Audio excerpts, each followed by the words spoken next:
एक बार की बात है। धरती पर एक बूंद शहद टपक पड़ी। पास से गुजरती एक नन्ही चींटी ने उसे देखा और उत्सुकता से उसकी ओर बढ़ी। उसने शहद की उस बूंद को हल्का सा चखा।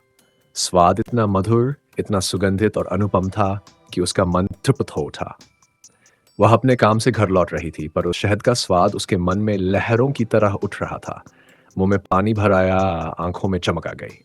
वाह, क्या अद्भुत मिठास है! मैंने ऐसा स्वाद पहले कभी नहीं चखा। उसका दिल नहीं माना। वह लौटकर फिर से आई और थोड़ा-सा और चख लिया। पर इस बार ये थोड़ा उसके मन को और बेचैन कर गया। उसे लगा ये पर्याप्त नहीं है, उसे और चाहिए और चाहिए। फिर वह तीसरी बार लौटी, पर इस बार उसने संयम छोड़ दिया। उसने सोचा, क्यों न इस शहद में ही डूब जाऊं ताकि एक ही बार में पूरी मिठास का आनंद ले सकूं।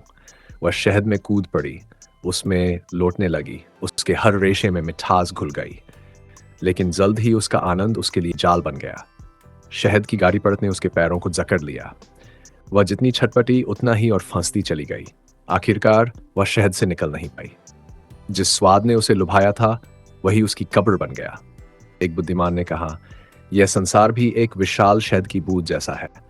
जो इससे थोड़ा सा लेकर संयमित रहता है, वह सुरक्षित रहता है, लेकिन जो इसमें डूब जाता है, उसका अंत निश्चित है।